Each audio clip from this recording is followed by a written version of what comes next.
Dios, pero también procuremos que los demás hermanos lean, ¿ok? En ese sentido, mucha reverencia y respeto a la palabra de Dios. Tampoco esperen mucho tiempo para poder citar los versículos, ¿ok? El punto acá central es leer la palabra de Dios, tratar de leerla de forma muy clara, entendible también, que los demás puedan oír y escuchar, porque de lo contrario tampoco hay enseñanza ahí. ¿Ok? Entonces, procuremos todos leer la palabra de Dios, tener Biblias en nuestras manos, participar del culto en este momento, para poder ver, mi hermano, para poder tocar el tema que en esta mañana queremos tratar. ¿Y ya han visto cuál es el tema? La omnisciencia de Dios, ¿no? Ok, sí. Entonces, ¿qué hablamos la semana pasada? ¿Se acuerdan? Muy bien, hablamos del conocimiento de Dios. Y cuando hablamos del conocimiento de Dios, notamos algunas cosas, unas referencias, y más que todo, creo que el servicio sobre la introducción al conocimiento de Dios se trató sobre algunas objeciones, ¿no? Entre las objeciones vimos algunos argumentos, ¿no? De que Dios no lo conoce todo, Él conoce solamente el pasado, el presente. Muchos piensan así, mas no conoce el futuro. Y es el problema de ver el conocimiento de Dios de una forma lineal y progresiva. Nosotros tenemos conocimiento de forma lineal y progresiva, en una línea recta. Por ejemplo, aunque podamos acertar en algunas cosas que pueden pasar mañana, basado en algunas cosas que conocemos, no es probable. Y es progresiva porque nosotros vamos a tener conocimiento de las cosas a medida que las cosas van sucediendo. Como cuando uno estudia, ¿no? Uno estudia una materia nueva, no conoce muchas cosas y a la medida que va estudiando las va aprendiendo. En todas las cosas se aplican así, ¿me entienden? Pero Dios no. Recordemos algo muy importante. ¿Qué característica tienen los atributos de Dios? Siempre acuérdense de eso. ¿Por qué es importante entender que los atributos de Dios son eternos? Porque si nosotros decimos que hubo un momento en el cual los atributos de Dios no fueron, en este caso cuando hablamos del conocimiento de Dios, que hubo un momento en el que Dios no conociera algo, entonces ya no sería Dios.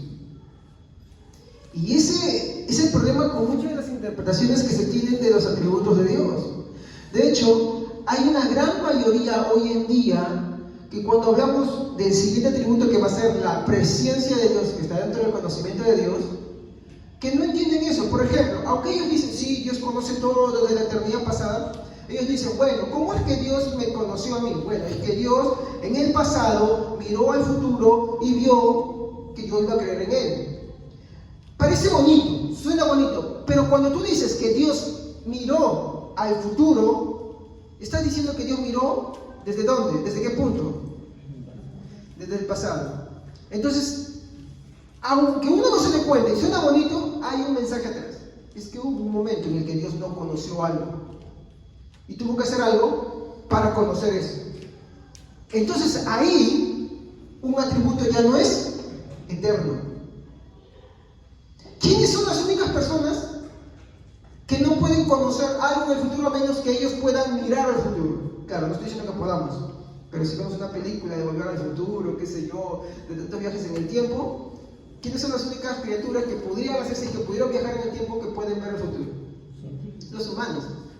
Entonces, ¿cuál es el problema acá? Que le queremos dar a Dios cualidades humanas.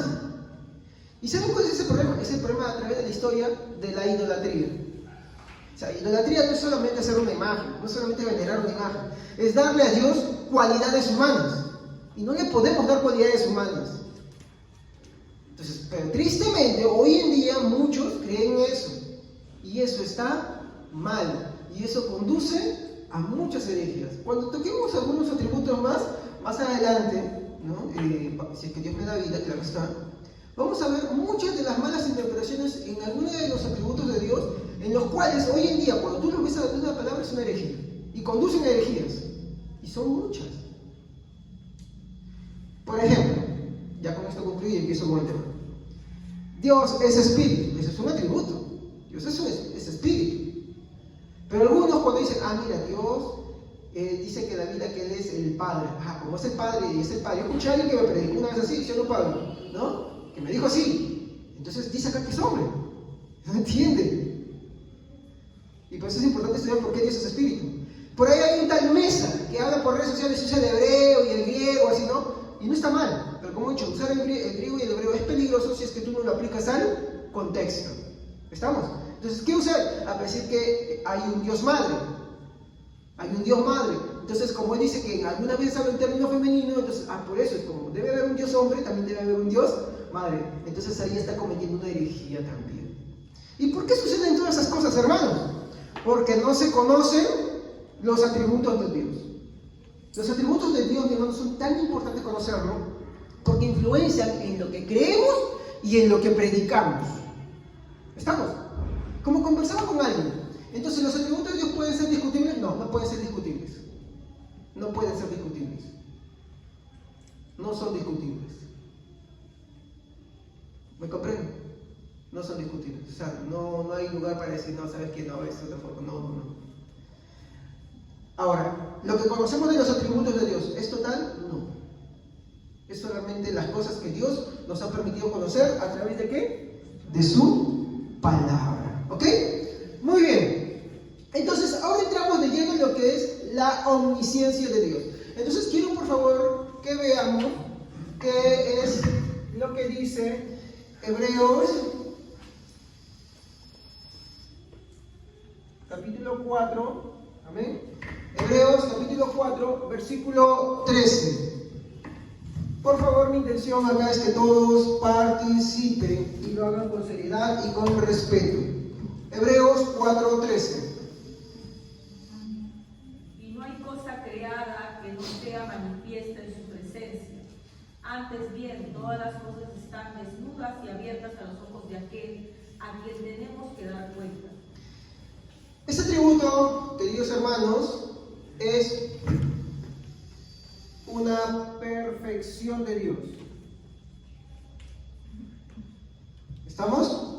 Ese atributo, mi hermano, es una perfección de Dios.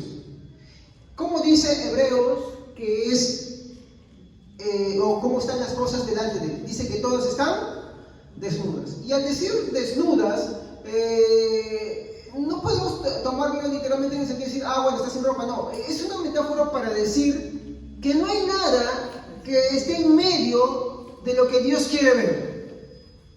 De tal manera que Dios no solamente ve tus obras, Él ve tus pensamientos, Él ve tus intenciones, Él ve tus deseos, ve hasta lo más profundo.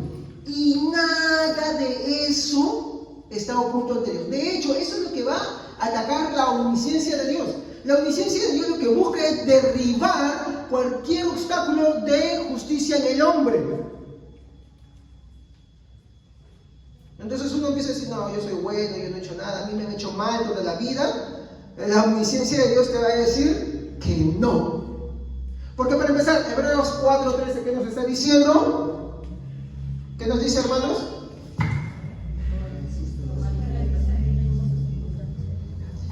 Que delante de Dios nada está. Entonces, esto es lo segundo. Nada está oculto. Pero ¿oculto de quién? ¿Y ante quién? De Dios. ¿Se da cuenta? Entonces, nosotros ¿cómo conocemos de los atributos de Dios? Por lo que la palabra de Dios dice. Esto no es que alguien agarró y dijo, se me ocurrió, voy a hacer las cosas de Dios más complicadas. No. De hecho, los atributos de Dios es algo que la gente, o los que han creído en Dios a lo largo de la historia, siempre han creído. Porque describen cómo es Dios. Cuando uno estudia verdaderamente la palabra de Dios, se va a topar con esto. A cada rato. Entonces, ya hemos visto que Hebreos 4:13 nos dice que es una perfección de Dios, porque ante Dios nada está oculto. Entonces, ahí podemos empezar a analizar. Hermano, ¿tú crees que ante Dios puedes ocultarle algo? De repente tú has hecho algo que nadie más sabe. Dios lo sabe. Entonces digamos que tú dices, bueno, ¿sabes qué? No, yo no he hecho nada a nadie. Pero Dios sabe lo que piensas. Y eso no está oculto ante Dios. Dios sabe, yo no pienso, pero tengo ciertos impulsillos por ahí. Muchos dicen que mientras que no hagan algo, no han pecado. ¿Dirá eso la Biblia? No dice la Biblia esa. La Biblia muestra que incluso las intenciones y los deseos ya son pecado. Entonces, aunque tú no lo hayas hecho, aunque tú no hayas maquinado, pero hayas tenido por ahí unos que en el corazón como que te jalan así, ya eso Dios ya lo vio. Pero eso demuestra una realidad más profunda todavía en el hombre, que eso nace del corazón del mismo hombre. Cuando hablo de hombre, hablo también de mujer, ¿no? Es una forma de generalizar, ¿ok? Entonces, este atributo de la omnisciencia de Dios nos enseña, ¿qué cosas? Primero, vamos a buscar Daniel 2:22.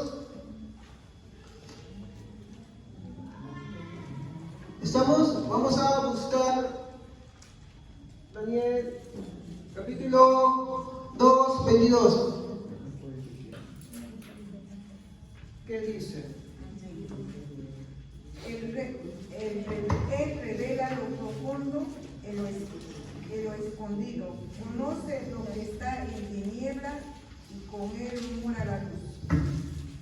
Entonces, a ver, ¿puede repetirlo más fuerte?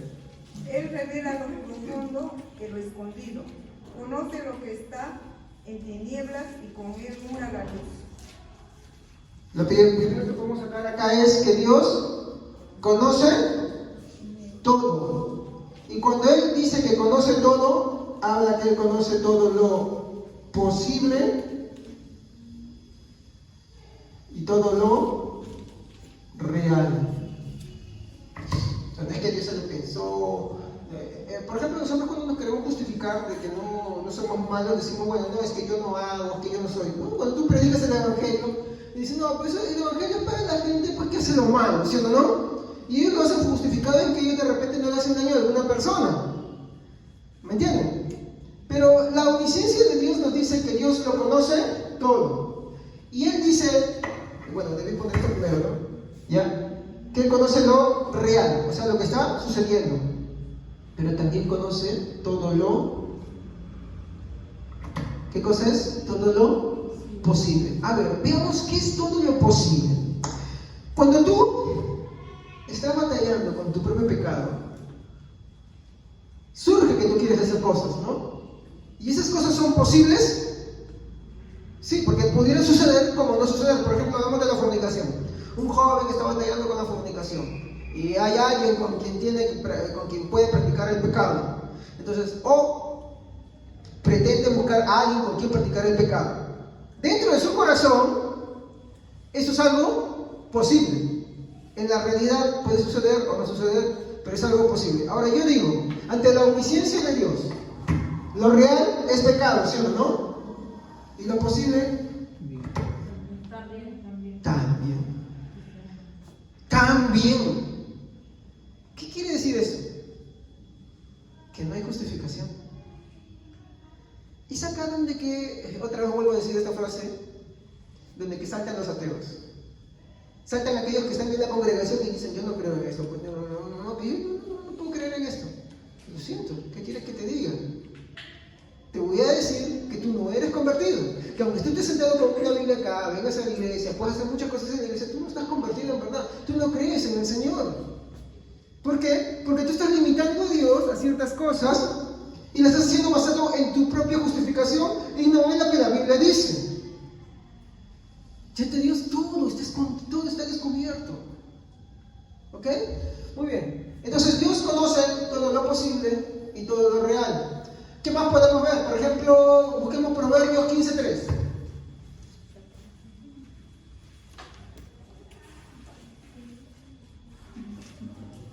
Proverbios 15:3, por favor. A ver, ¿quién lo lee? Proverbios 15:3. Amén. Los ojos del Señor están en todo lugar, vigilando a los buenos y a los malos. Este texto nos dice que Dios conoce a todas sus criaturas. Porque, ¿qué engloba el texto? A ver, ¿qué dice ahí? Los ojos del Señor están en todo lugar, vigilando tanto a los malos como a los buenos. ¿Hace distinción entre malos y buenos? No hace distinción. ¿Qué dice? Que los ojos de Dios están puestos ante todos, buenos y malos. Nada está escondido de su vista. ¿Estamos? Nada hay oculto a su vista. Entonces, Dios conoce a todas sus criaturas. ¿Y las conoce desde cuándo? ¿A qué criaturas conoce, perdón? Conoce a las criaturas que ya vivieron. Cuando hablo de criaturas, ¿a quiénes me refiero? ¿A quién me refiero? A nosotros, porque ahí está diciendo el texto que dice 3, que es, Él conoce, sus ojos están puestos ¿sobre quiénes? Sobre buenos y malos, sin distinción alguna. Ahora, Dios conoce el pasado, conoce las criaturas del pasado y del presente. Quiero preguntarle algo más. Según lo que hablamos la vez pasada en la objeción al conocimiento de Dios, ¿qué es lo que muchos refutan hoy en día? ¿Qué es lo que refutan? Que Dios conozca, ¿qué cosa? El futuro, muy bien. Entonces, bajo esto podemos decir que Dios conoce también a todas sus criaturas, tanto buenos y malos del futuro. Con esto me refiero a aquellos que todavía no han nacido. ¿Estamos? Entonces,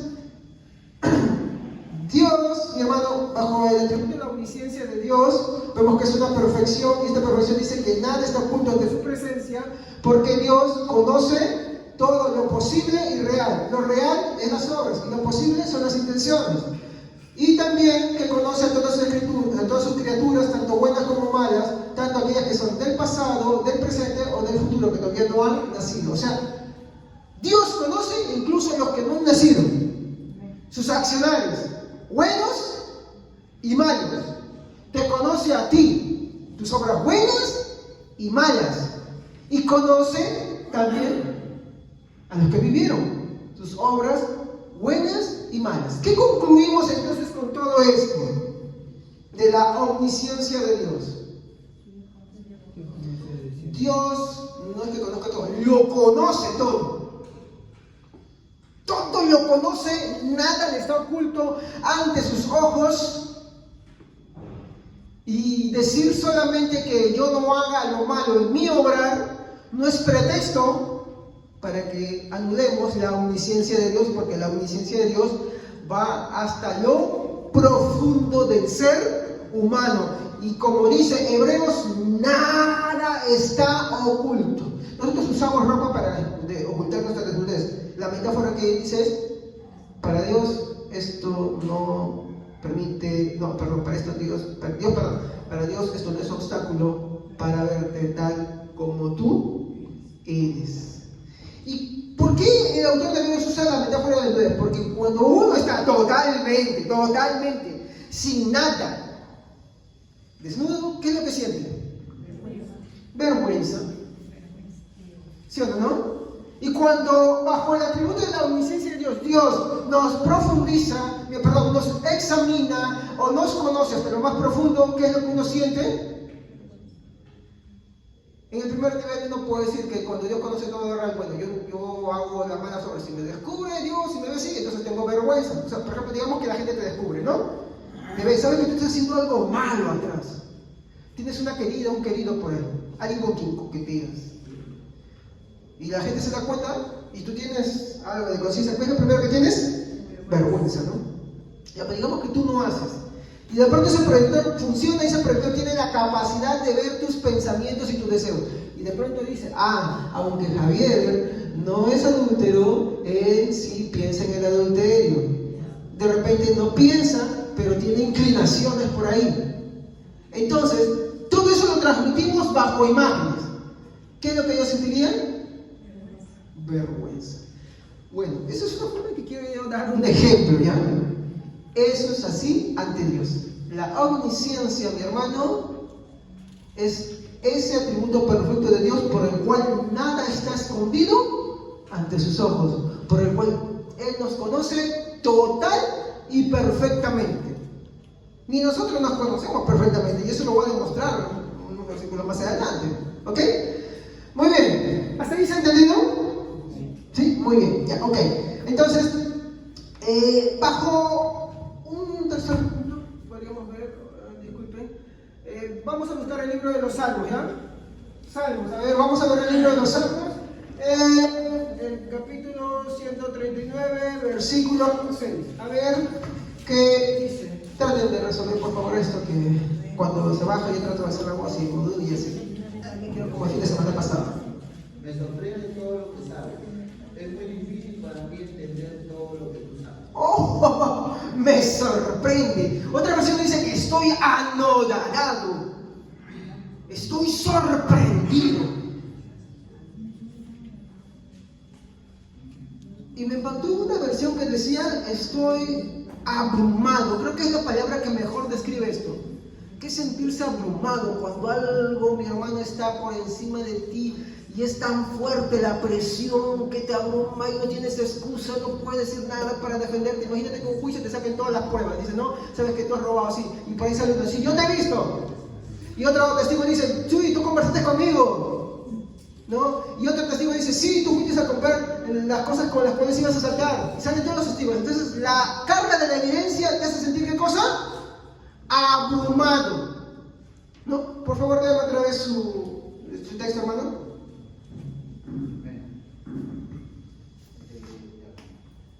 Me sorprende todo lo que sabes. Es muy difícil para mí entender todo lo que tú sabes.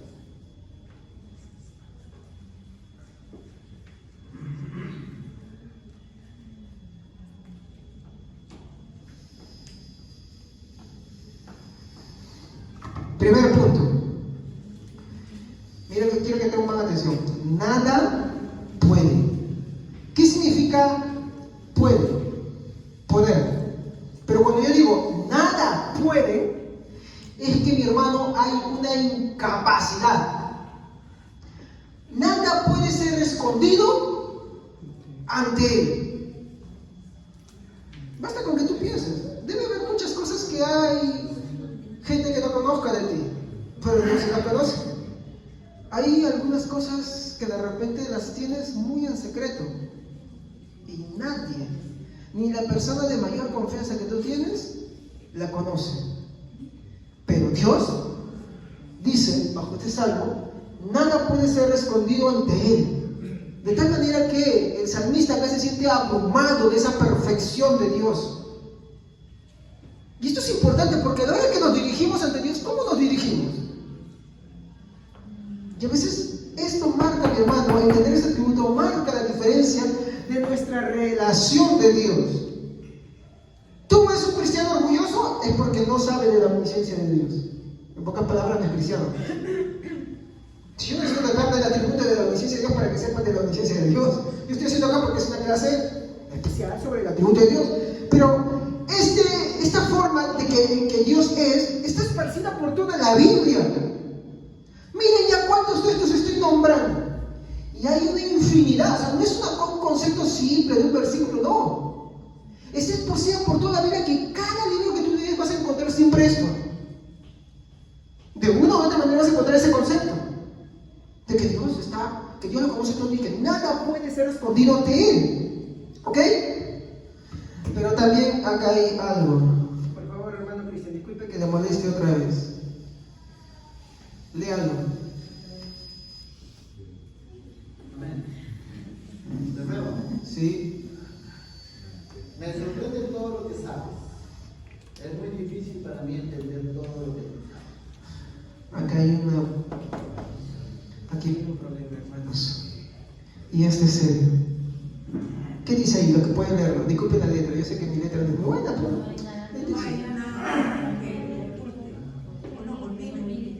no hay nada que olvide.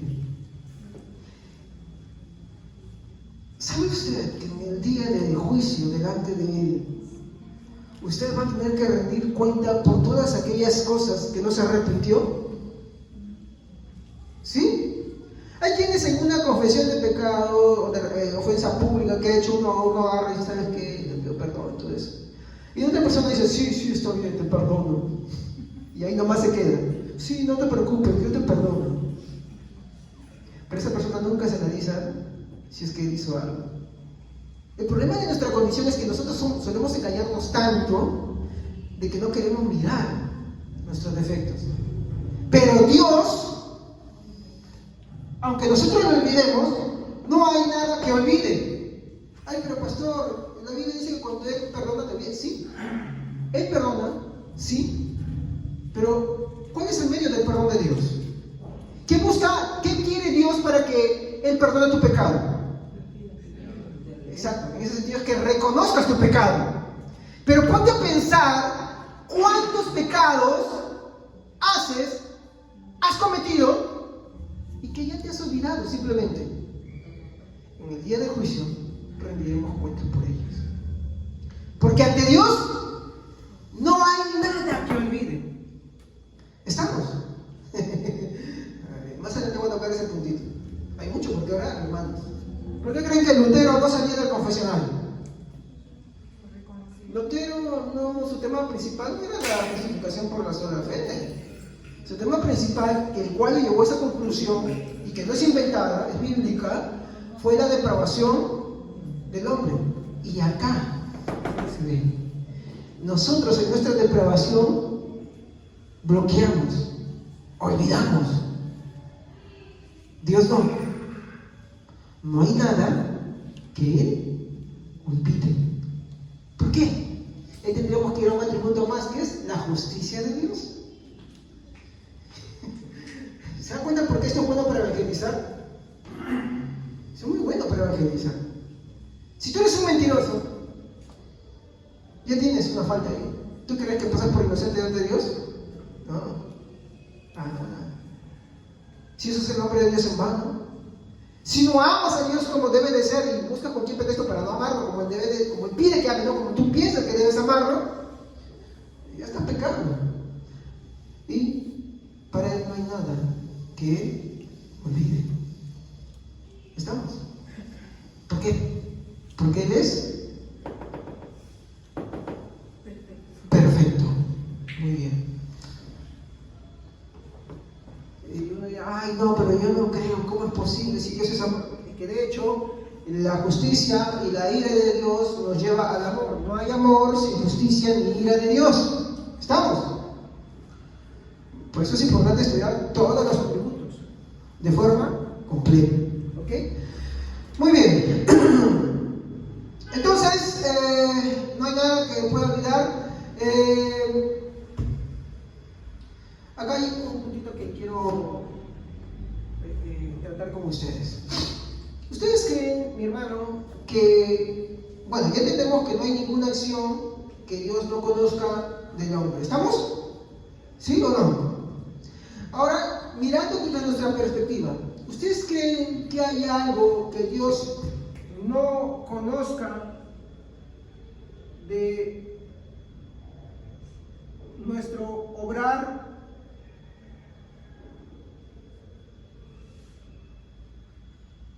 ¿En el futuro? No, mi pregunta no es tanto de pasado, presente y futuro. Me refiero de esto. Porque acá está el problema de muchos que se dicen cristianos y que niegan. ¿Cierto? Tengamos la semana pasada, ¿se acuerdan? ¿No? Ellos dicen, sí, yo conozco el pasado, yo conozco el presente, pero el futuro no, porque el futuro no es algo real, sino algo posible. Y usan filosofía para querer contradecir eso, ¿sí o no? Pero ya pasamos el tema y lo refutamos. Ahora, esto es lo que me interesa acá tratar. ¿Ustedes creen que Dios, sabemos que Dios lo conoce todo, ¿ya? Perfecto. ¿Ustedes creen que Dios no conozca nuestro obrar en el futuro? En el tema pasado, ¿cómo tratamos que Dios ve el futuro? ¿Cómo ve el futuro Dios? Bueno, es una forma antropomórfica para hablar, ¿no? Bueno, no sé cómo se dice bien, disculpen. Una forma que Dios usa con caracteres humanos, pero para tratar de dar a entender una idea. A veces se habla en forma humana, ¿no? con ciertas características para que el hombre entienda algo. Por ejemplo, cuando Él dice que Él habla, por ejemplo, dice, un niño nos es nacido. ¿Cómo está hablando del futuro cuando eso todavía no se había cumplido? Ya había pasado para Él, ¿no? Entonces uno dice, Dios está en el futuro. No. Y para eso vimos la seriedad de Dios, ¿se acuerdan? Dios no es afectado por el tiempo. El tiempo fluye en Él. No es que Dios fluya por el tiempo. Entonces, Dios no solamente solamente conoce nuestro pasado, nuestro presente, Él conoce perfectamente nuestro obrar en el futuro, no porque Él esté mirando al futuro, sino porque para Él, voy a hablar como si hablara en Isaías, como si para Él ya hubiera pasado. ¿Estamos? Recuerden, Dios no es afectado por el tiempo. Es difícil para nosotros explicar esta cualidad de Dios, ¿no? De hecho, siempre lo he repetido, ¿no? Nosotros solamente podemos estudiar de Dios lo que Dios nos ha revelado en su Santa Escritura, pero nunca vamos a poder conocer total y plenamente a Dios, si no dejaría de ser Dios. Ni aun cuando seamos regenerados, mi hermano, cuando Dios nos haya glorificado y haya venido y estamos delante de Él, ni aún ahí. ¿Podremos conocerle más? Sí, pero Dios es tan inmenso y profundo. De hecho, creo que por eso es eterno y por eso será para siempre todo. Bueno, estoy especulando ahí, ¿ya? Pero nunca terminaremos de conocer a Dios. Entonces, regresando al punto, Dios, mi hermano, conoce nuestro obrar, no porque esté mirando al futuro. ¿Estamos? Él lo ha conocido siempre y lo conoce. Y para Él es como si hubiera también pasado. Sí, para nosotros no está pasando, nosotros estamos haciendo recién, por ejemplo, yo estoy caminando para adelante. Y cada paso que voy adelante, si yo miro para adelante unos segundos, es mi futuro. ¿Sí o no? Yo no conozco. No sé si caminando me voy a pisar chueco. Dios conoce todo. Dios conoce tu obra. Dios conoce lo que vas a hacer saliendo de acá.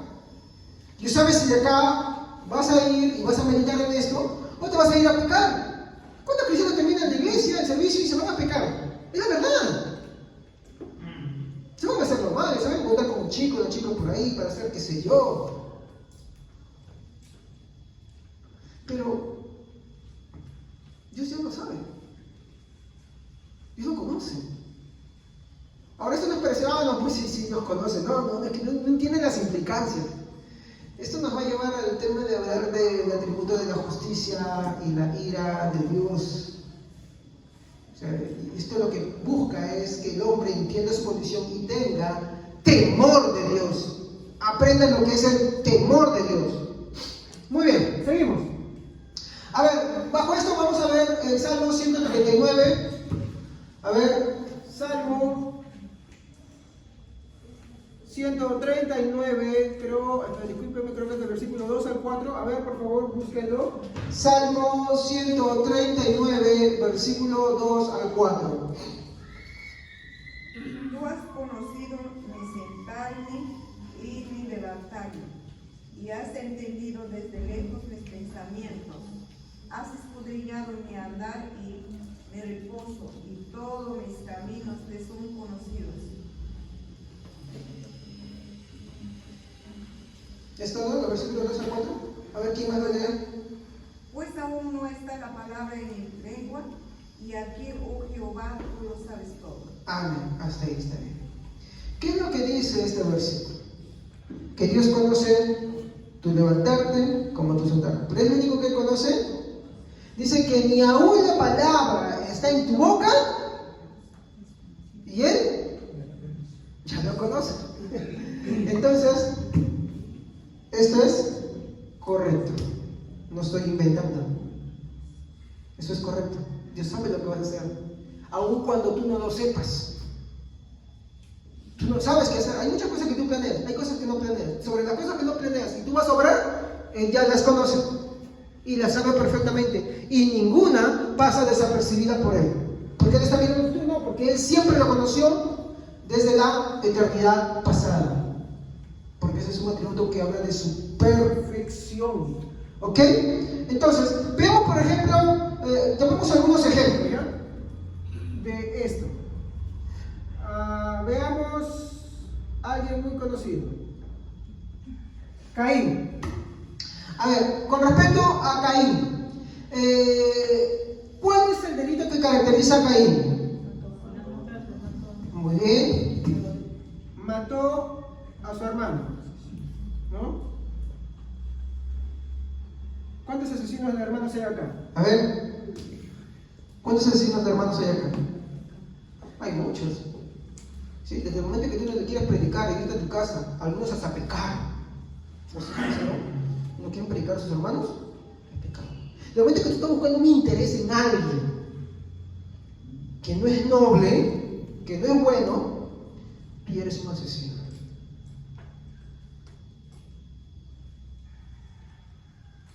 Ahora, yo pregunto, ¿alguien vio a Caín?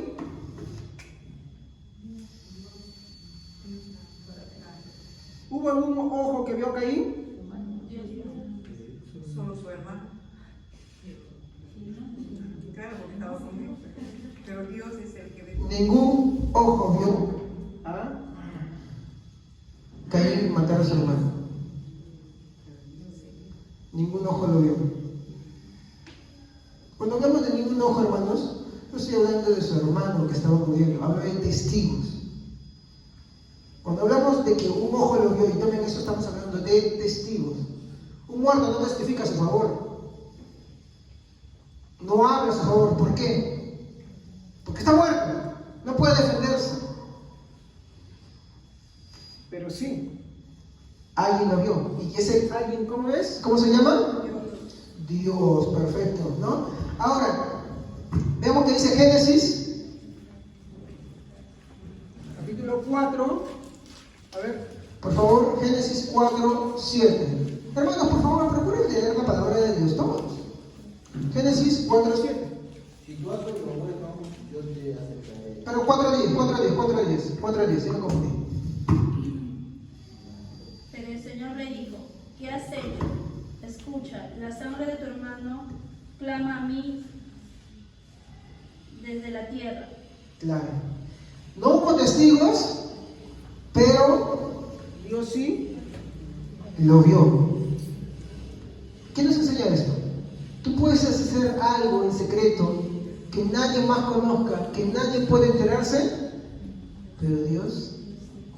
Y así vamos tranquilos por la vida, y cuando encontremos la palabra de Dios, que la palabra dice, no dice pecadores, decimos, no somos pecadores, yo no he pecado, no he hecho nada malo. Y ahorita estamos en el cristianismo y ni siquiera queremos reconocer eso. ¿Sí o no? Cuando tú haces algo oculto que nadie más sabe, yo quiero que sepas que Dios sí lo sabe. ¿Estamos? Ahora, para derribar ese mito de que Dios conoce en el progreso del tiempo, o que Él mira, en el progreso del tiempo paulatinamente, vamos a ver, mi hermano, que Dios siempre conoció esa situación. Siempre lo supo. Ahora sí, hermano, ¿qué dice?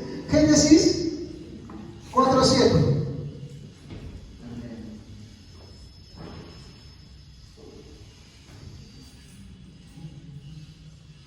Puede leerlo, hermano. Si tú haces lo bueno, yo te aceptaré. Pero si haces lo malo, entonces el pecado te estará esperando para atacarte. ¿No? Te quiere dominar, pero tú debes dominarlo a él. Estaba leyendo una versión en la mañana que decía, con todo el pecado está como un perro a punto de abalanzarse. Miren, ¿eh? Dios estaba advirtiendo a Caín que él iba a hacer lo malo. ¿Sí o no? Sí. Porque Dios ya conocía. No es que Dios espere que tú hagas algo para que Él sepa que las cosas suceden. Él las conoce antes. Él las conoce antes, incluso cuando tú estás pensando, cuando tú estás deseando, incluso antes que tú pienses y las desees. Como hemos visto, ¿no? Que dice, conoce la palabra incluso antes de que esté en mi boca. ¿Ok? Entonces, eso es algo para tener cuidado, ¿no? Muy bien. Hay otro ejemplo también. Esto es algo que estaba viendo con mi familia. Son parecidos. ¿Se acuerdan cuál es este caso? ¿Cómo se le conoce? Pecado de Acán.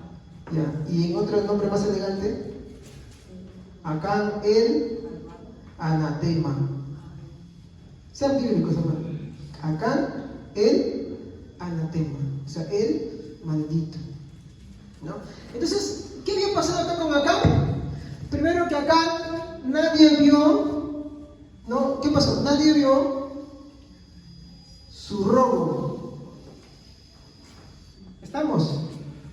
Ni tampoco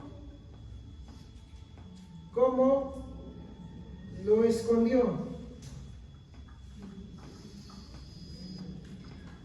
Acán había robado lo que no se podía robar en la invasión a Jericó, y no solamente robó, sino también lo escondió. Como muchos tienen la tendencia a hacer algo y esconder lo que hacen. Ahora, acá hay un pequeño detalle, ¿no?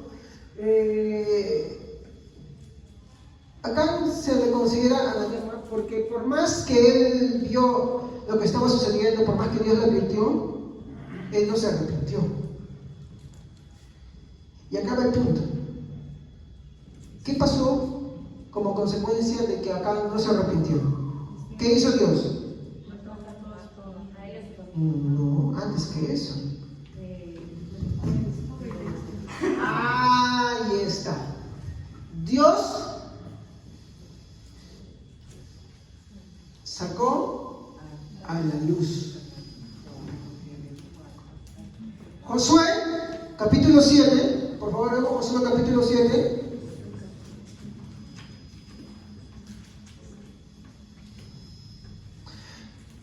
Josué capítulo 7, en el versículo 10 y 11.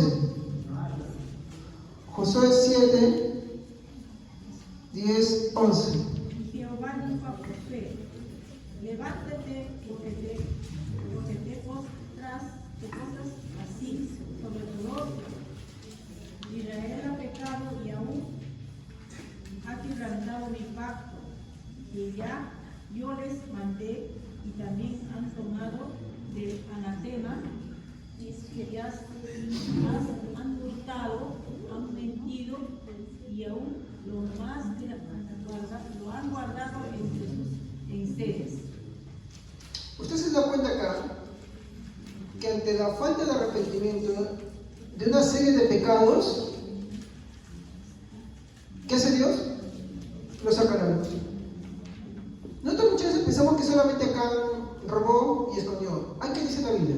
Mintió y mencionó una serie de cosas más. ¿Qué hace Dios? Dios, mi hermano, cuando conoce detalladamente. Nosotros a veces en nuestra justificación solamente mencionamos, entonces cuando pecamos, ay, sí, pues es que mi debilidad, y esto. Tratamos de rebajar las cosas, ¿no? Pero Dios conoce nuestra maldad en su magnitud completa, no a nuestro propio criterio. ¿Estamos? No a nuestra perspectiva. ¿Y qué le pasó acá? ¿Cómo terminó acá? ¿Cómo terminó? ¿Qué pasó con Acán, pues, hermanos? ¿Alguien de esa historia? Ahí está. Murió, apedreado, y toda su familia con él. Y todo lo que tenía también lo quemaron. Eso es lo que, mira, a ver, yo voy a explicar eso. Hay muchos que piensan, hermanos, de que Dios no es justicia, ira. Siento que todo lo malo que hacemos lo vamos a pagar también. No solamente en lo próximo, sino en esta vida.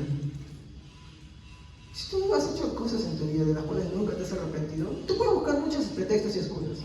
Tú puedes rebajar, hacer todo lo que tú quieras. Pero ante la verdad de Dios, mi hermano, es indiscutible. Eres pecador, eres traidor, eres un rebelde, has hecho esto, aquello, nada te va a librar de eso. Y vas a pagar las consecuencias, porque Dios es justo. En ese sentido, ahí es necesario algo, ¿sí o no? O Jesucristo.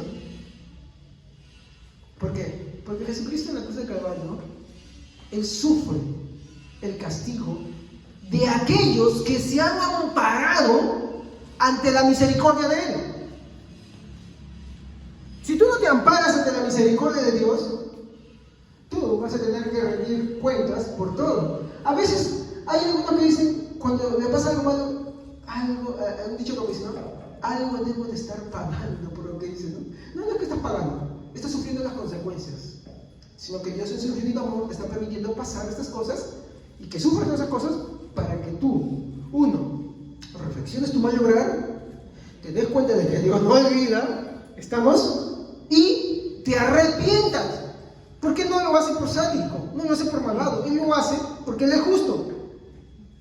Y en ese arrepentimiento tienes que entender que no es un arrepentimiento propio, no de boca para afuera, labios para afuera, no. O te amparas totalmente a los pies de Cristo o nada. Así de simple. Ahora, yo quiero decirle algo a usted. ¿Se da cuenta cómo cada atributo de Dios que hemos hablado influencia mucho en la forma de predicar? ¿Y lo que predicamos? Yo pregunto acá. Si no conocemos los atributos de Dios, ¿cómo es que predicamos? ¿Qué predicamos? ¿Ah? ¿Se da cuenta? Continuemos. David. ¿Qué hizo David? ¿David fue esforzado? ¿Sí o no?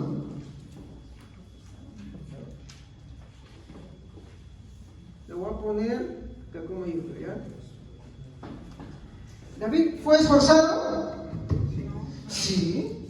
Se esforzó para pelear contra Goliat, para conquistar Jerusalén, pero también se esforzó por algo. Se esforzó en su... Ahí está, muy bien, hermano. ¿Cómo dijo? No para pecar. ¿Quién dijo eso? Sí, yo escuché voz de hombre, ¿eh? Yo no escuché voz de mujer. Se esforzó en su pecado, pero también se esforzó para algo más.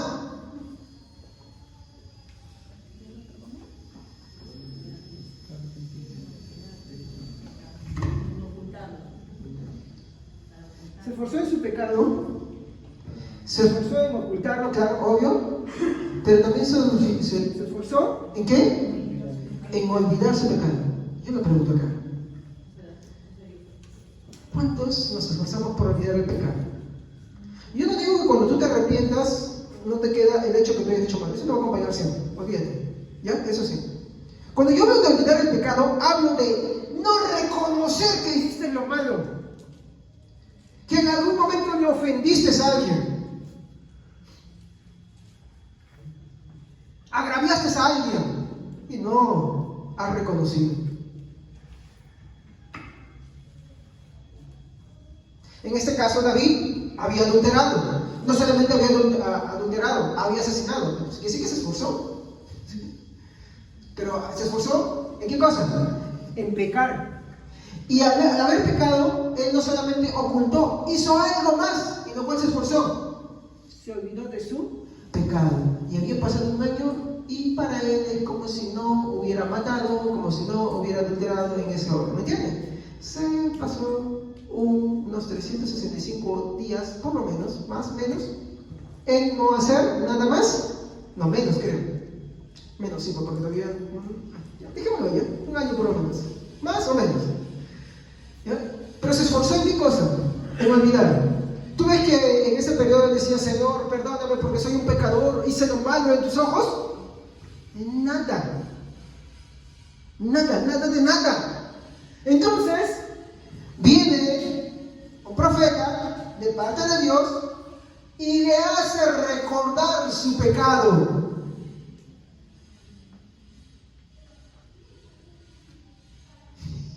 La omnisciencia de Dios es como Natán, ¿entienden?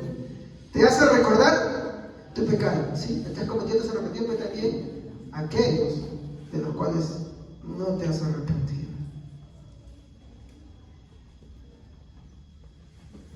Veamos esto. A ver, 2 de Samuel 12:7.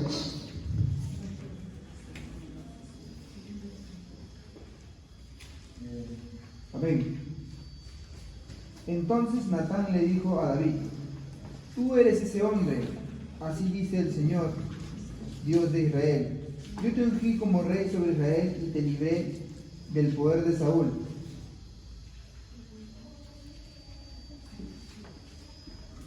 ¿Qué más sigue diciendo? 8. Te di el palacio de tu amo y puse sus mujeres en tus brazos. También te permití gobernar a Israel y a Judá. Y por si esto hubiera sido poco, te habría dado mucho más. ¿Por qué entonces despreciaste la palabra del Señor haciendo lo que más te agrada? Asesinaste a Urías, hitita, para apoderarte de su mujer. Lo mataste con tu espada de los amonitas. ¿Qué hizo el Señor?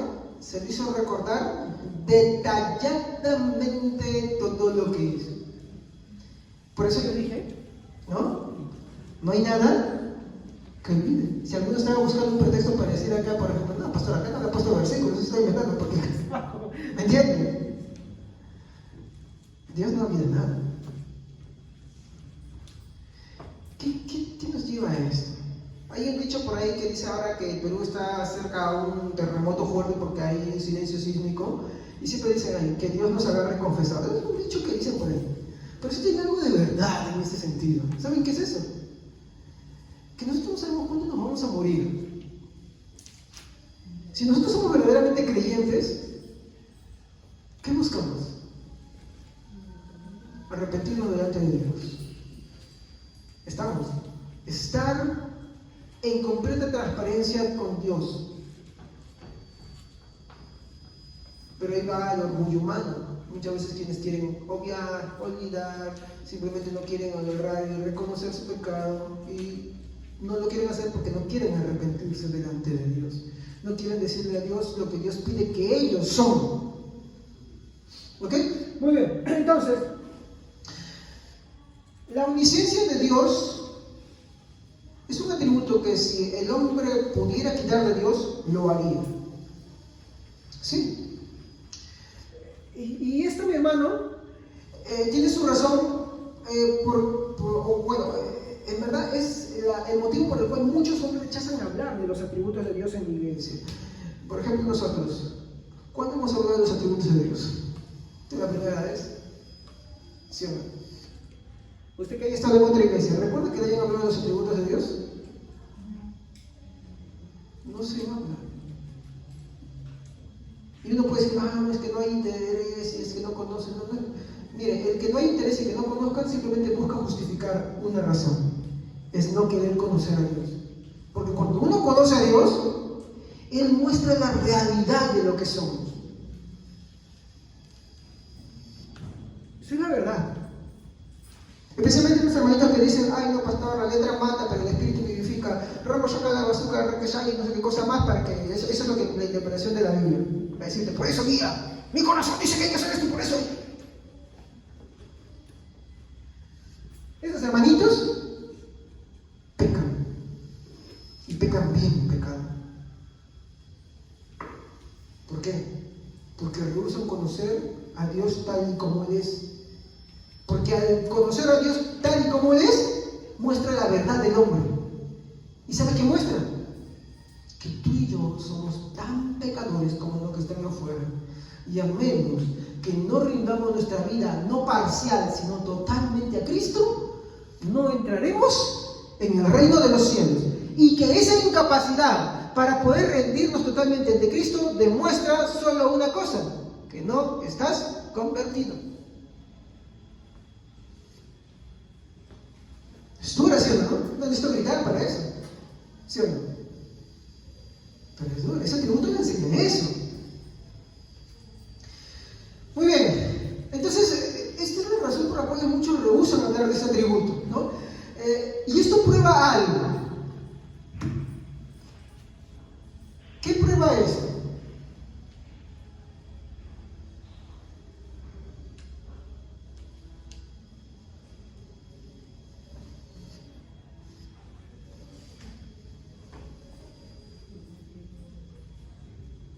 ¿Qué dice ahí? Si los que pueden ver. El hombre es enemigo de Dios aférrimo. Romanos 8:7. ¿Son unos? No, todos. Uy, escribí demasiado para allá. Y ya yo jalo por acá. Romanos 8:7. La mentalidad pecaminosa es enemiga de Dios, pues no se somete a la ley de Dios ni es capaz de hacerlo. Yo preguntaría acá, ¿cuántos en su corazón, en sus pensamientos, a medida que yo he estado hablando, han estado contradiciendo esto? ¿O han estado buscando algún pretexto, un pero? Ya eso demuestra que tú eres enemigo de Dios, porque no puedes ni quieres sujetarte a Dios. Tú quieres sujetarte a ti mismo. Tú quieres sujetarte a lo que tú crees, a lo que tú has decidido que debes creer. No te estás sujetando a la verdad de Dios. Y el no querer sujetarte a la verdad de Dios te constituye enemigo número 1 de Dios. No dice que mates, no dice que robes, no dice que hagas cosas malas. Simplemente no querer aceptar a Dios como Él es y querer aceptar lo que Él dice de ti ya te vuelve enemigo de Dios. Por eso que arrancamos todos estos servicios, ¿se acuerdan con él? Con los tipos de ateo, ¿se acuerdan? ¿No? Jesús nos dijo que no todo aquel que me dice Señor, Señor, le entrará en el reino de los cielos. Es importante entender estas cosas. ¿Qué más? Si el hombre pudiera, el hombre, ¿qué desea? Olvidar.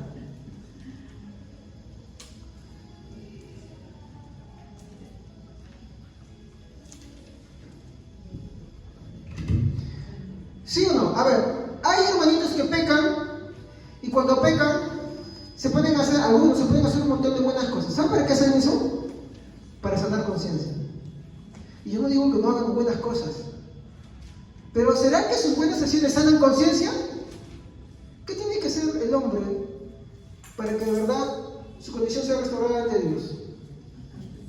Aceptar lo que él es delante de Dios, que sí, ha pecado, y eso involucra arrepentirse. Cuando uno, mi hermano, entiende eso, mi hermano, uno entiende lo mal que ha hecho y cómo ha ofendido a Dios. Pero si el hombre pudiera, mi hermano, él desearía olvidar su propio mal. En los que están afuera, hacen eso continuamente. Están con una chica y después les va y les importa. ¿Han conocido cristianos así? Hay cristianos dentro de la iglesia que están con una y con otra, y ni siquiera solamente enamoraditos, sino quieren tener algo íntimo con ellas, algo sexual. Están con una chica y después se van y esto. Y después están con otra y después así. No les afecta. No les afecta.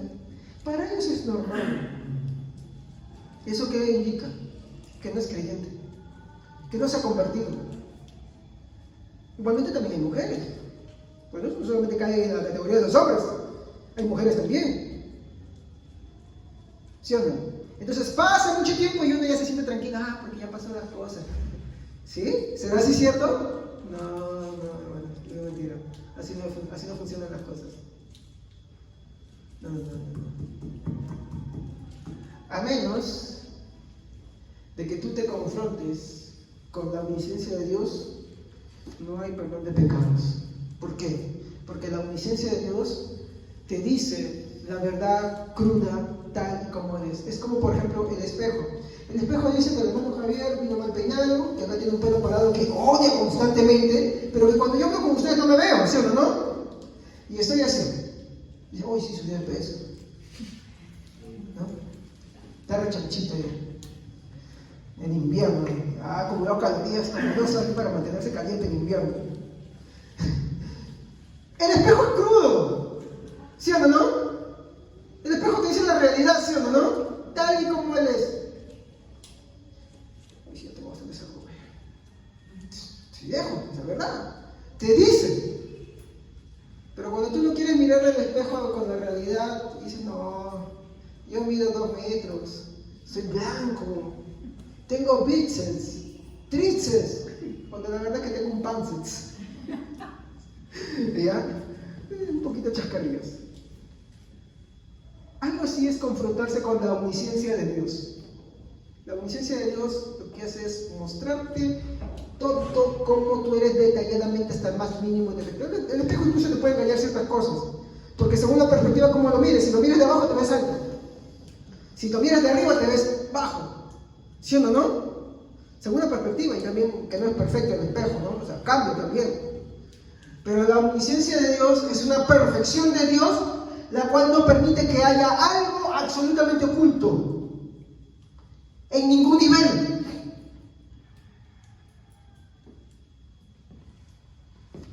En ese sentido, la omnisciencia de Dios impide que el hombre pueda olvidar su propio mal y hace que lo confronte con la dura realidad.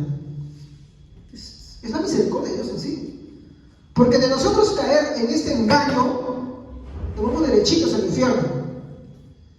Derechitos. Pero Dios es tan bueno, es tan misericordioso, que Él no quiere que nos engañemos.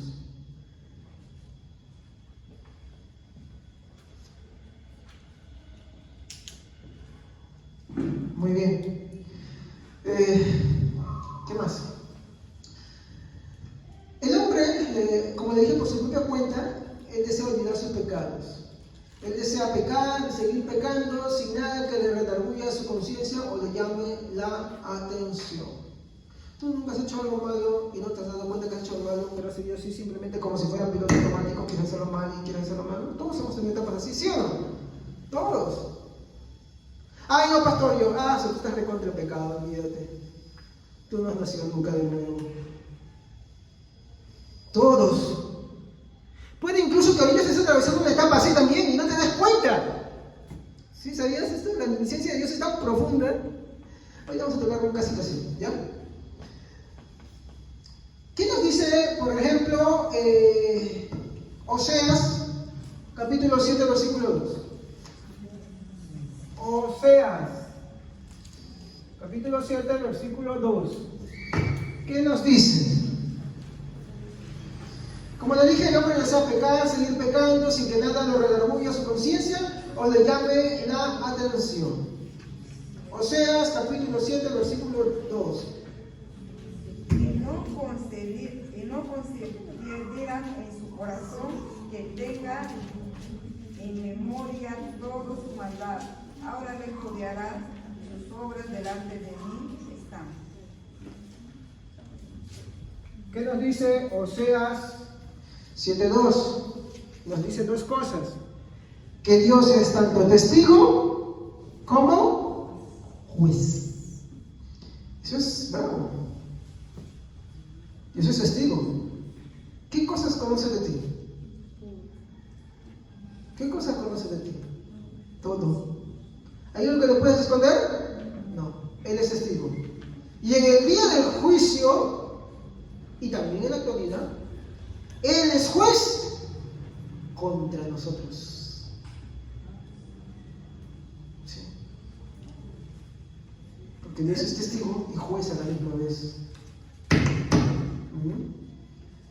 Dios agarra y está atestiguado a través de su presencia todo.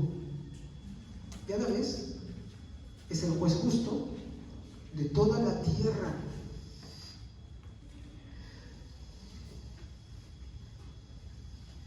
Salmos 98. A ver qué nos dice el Salmo 98.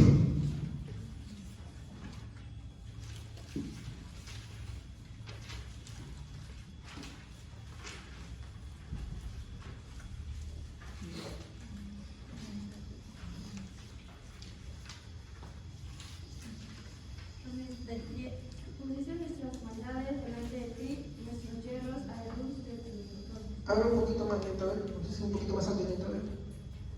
Pusiste nuestras maldades delante de ti, nuestros yerros a la luz de tu rostro. ¿Qué dice que están delante de Él? Las maldades. Nuestras maldades. Y eso es bravo. Tú de repente no te acuerdas de todas las maldades que has hecho, pero todas están delante de Él. ¿Por qué? Porque Él las conoce todas. Tú te puedes cerrar, te puedes endurecer, puedes querer no hacer el caso de eso, pero nada va a evitar esa verdad. Nada cambia esa verdad. Todas tus maldades, todas mis maldades están delante de Dios. No importa, mi hermano, qué tanto nos esforcemos, mi hermano, por olvidarlo, todas están delante de Dios. ¿Esto qué hace? Nos pone contra la espada y la pared. Y solamente hay una salida. ¿Dónde es esa salida? Esa maldad tiene que ser pagada. Esa maldad tiene que ser, mi hermano, satisfecha delante de Dios. Dios es un juez justo y tiene que castigarla, sí o sí. Ninguna va a quedar sin castigo. Ni una sola. Ni una palabra, ni un pensamiento, ni un deseo, ni una obra, nada. Todo eso tiene que ser satisfecho porque cuando vemos eso del otro atributo de Dios, Dios es el juez justo de toda la tierra y Él hará lo que es justo. Y su criterio no es bajo el tuyo. Por ejemplo, si alguien viene y entra a tu casa y mata a toda tu familia y lo apresa y está ante el juez dice, mira, sabe que yo soy bueno, yo soy amoroso, por eso yo lo perdono, porque yo soy un juez de amor. ¿Tú qué le dices? Juez injusto, corrupto. Y el juez sería igual que el malhechor, ¿sí o no? ¿Cómo nos gusta hablar del amor? Y no está mal, el amor es un atributo muy importante, pero es consecuencia de otra cosa, es consecuencia de la justicia. Entonces, esa maldad tiene que ser pagada, y esa maldad tiene que recaer sobre alguien, y ese alguien es Cristo. Y eso no es como algunos dicen, nombre en el nombre de Jesús como si fuera algo esotérico, un amuleto, no, así no es. Es que entiendes que al haber hecho lo malo tienes que arrepentirte, sí o sí. Y si tú no eres capaz de eso, entonces realmente no te has convertido, no te has arrepentido. ¿Me comprenden? Ser santo no significa no pecar, ser santo es reconocer la gravedad del pecado hasta lo más profundo. Es sí, aspirar a la santidad, sí, pero no como el medio para alcanzar a Jesús, sino Jesús da como consecuencia la santidad. Y al ver tú a Cristo crucificado ahí, que la causa de que Él esté ahí sufriendo, pagando, de que Él estuviera ahí sufriendo y pagando tus pecados, mis pecados, es todas tus transgresiones y mis transgresiones. Cuando hablemos la próxima semana sobre la presencia es mucho más terrible. La presencia de Dios destruye y desmorona cualquier ápice de orgullo en el ser humano. ¿Por qué? Porque habla de la razón por la cual Él te escogió para salvación. Para mí la presencia de Dios fue un tema, mi hermano, que cuando yo lo estuve estudiando me dejó en shock por 3 semanas. Para mí fue devastador. Pero no hablo más de eso, lo hablaré en el próximo servicio. ¿Amén? Muy bien. Conclusiones. Para el impío e inconverso, así como para el que rechaza a Cristo, acá tenemos buenas razones, mi hermano, por las que estas personas deberían de temblar. Porque el impío, ¿quién es? Quien no tiene piedad del pecado. Inconverso. ¿Quién es el inconverso? El que no está convertido a Cristo. ¿Y quién es, mi hermano? Aquel que rechaza a Cristo. Porque el inconverso no necesariamente rechaza a Cristo, simplemente no lo conoce, ¿no? Y el que rechaza a Cristo.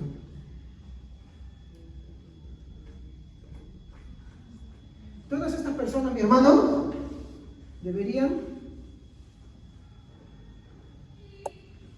de temblar. ¿Sabes por qué? Porque todos ellos van a rendir cuentas delante de Dios. Y nosotros también, si no escuchan la predicación de la hermana sobre, ¿no?, el sermón del monte, ahora que hay una gran diferencia, ¿no? Tenemos a Cristo que murió por nosotros, pagó nuestros pecados, no solamente los pasados, los presentes y los del futuro, porque no sabemos qué va a pasar en el futuro de nosotros, pero Dios siempre no conoció todo. ¿Ah? Pero ahí está una razón para predicar. ¿Qué del inconverso? ¿Qué de aquel del impío? El impío puede estar dentro de la iglesia también, ¿eh? Ese sí puede estar dentro de la iglesia. El que rechaza a Cristo, ese también puede estar dentro de la iglesia, porque rechazar a Cristo no implica necesariamente no estar dentro de la iglesia. Rechazar a Cristo implica que tú puedes estar acá, pero no quieres aceptar como Él es. Tú quieres creer en Él como a ti te da la gana creer, como tu propia forma de pensar, ¿no? Y a mí me gusta un texto que dice el Salmo 50, lo estoy viendo esta semana. Creo que es el verso 23 o 24, disculpen si me equivoco, unos versículos por arriba, versículos por abajo, pero dice: ¿pensabas que yo era como tú? Ese versículo es increíble. Bueno, vean de todo el Salmo, de hecho habla de la condición del hombre, de cómo somos y de lo injusto que somos. Dice: ¿tú pensabas que yo era como tú? Ese versículo, hermanos, es la parte central de todo el capítulo. Y todo en torno de ese versículo, todos los versículos empiezan a encajar a él. Pero el problema es esto: ¿tú piensas que Dios es como tú crees? ¿Que es como tú eres? ¿Como yo soy? No. Ese es el problema que tenemos muchas veces. Disculpen, el problema que tenemos muchas veces. No lo es. Muy bien. Entonces, para el inconverso debería temblar. Sí, hay que ser sinceros. Y para el que no es bien convertido también, o medio convertido, o bueno, no está convertido en sí. Pero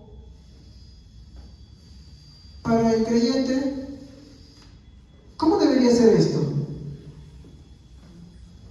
¿Cómo debería tomar el creyente la omnisciencia de Dios? Dado que inconversos como conversos quedamos en la misma regla en que Dios conoce todo. Él lo sabe todo y nada podemos ocultarle.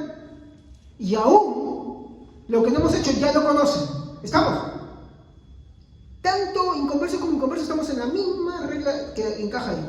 Ante Dios nada le podemos ocultar. Nada podemos esconder. Y cuando Él dice, el versículo dice, todas las cosas están desnudas es que son para nuestra vergüenza. Sí. Si tú no tienes vergüenza de las cosas que tú has hecho, entonces tú no has entendido el Evangelio. Sí, da vergüenza. Si todas nuestras cosas que hemos hecho salen expuestas, da vergüenza. Hay quienes dicen, yo he hecho esto, como se presenta como héroe. Tú no ves la Biblia que Pablo hable como un héroe de las cosas malas que hizo. Él lo habló con vergüenza. Pero hoy a la gente le gustan los predicadores superhéroes, ¿no? Ese que estuvo en la cárcel, tiene galones, mira sus cortes acá, galones y esto. Eso no es evangelio, hermanos. Eso no es evangelio. Yo no digo que esté mal dar testimonio, pero eso no es el evangelio. Eso no convierte a nadie, hermano. Pero hay campañas de testimonios. Uf. Lo que convierte, mi hermano, a las personas es la palabra de Dios. ¿Ok? Ese es el medio que Dios usó, eso que vimos la semana pasada. Muy bien, entonces, para el creyente de Dios, ¿cómo debería tomar la omnisciencia? ¿Cómo debería ser la reacción ante esa verdad de la omnisciencia? Quiero decirles que primero esto debería llenarnos de consolación. ¿Cómo es posible, hermano, que la omnisciencia de Dios nos llene de consolación? A ver, yo quiero preguntarles algo. A los que se han arrepentido de lo que han hecho mal, ¿ya? Me he arrepentido, y como le digo a mi esposa, creo que vivió muchos años, estaba estudiando algún tema, mi hermano, y yo de verdad no estaba convertido. Justo anoche conversé con ella de eso. Yo no estaba convertido mucho tiempo en mi vida. Eso indica que siempre estaba perdido, por más que conozca de Dios. Es como aquel que nació en una iglesia, creció en una iglesia, escuchó la palabra de Dios, pero nunca estuvo convertido.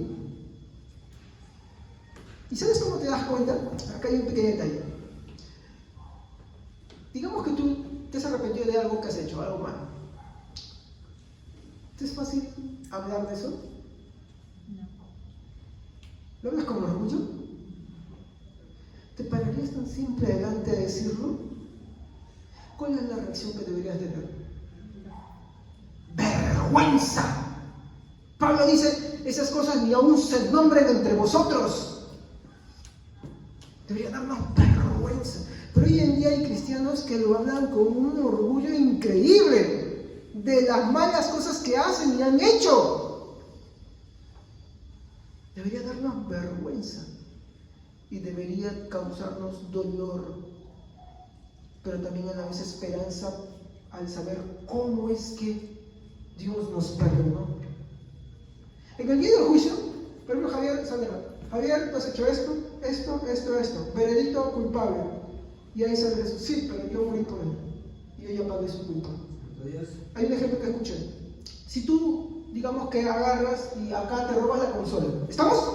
Te robas la consola. Yo te denuncio. ¿Ya? Hermano, yo te denuncio porque tú me robaste la consola. Entonces, viene la hermana Sandra y dice, ¿sabe qué? Yo pago la fianza. Porque dice, ¿sabes qué? Para que salga hay que pagar la fianza.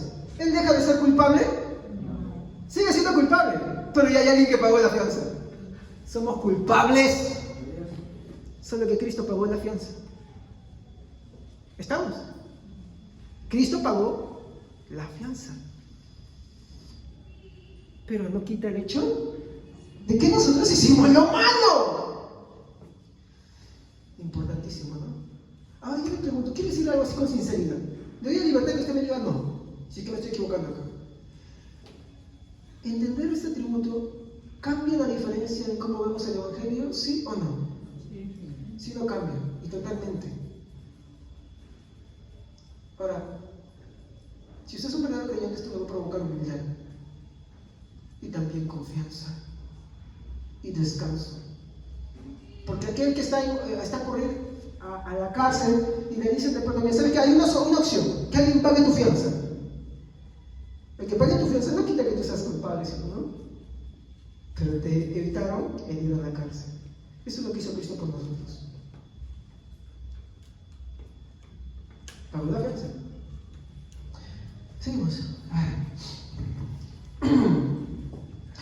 ¿Cómo es posible que tengamos paz y seamos consolados si Dios conoce toda nuestra maldad?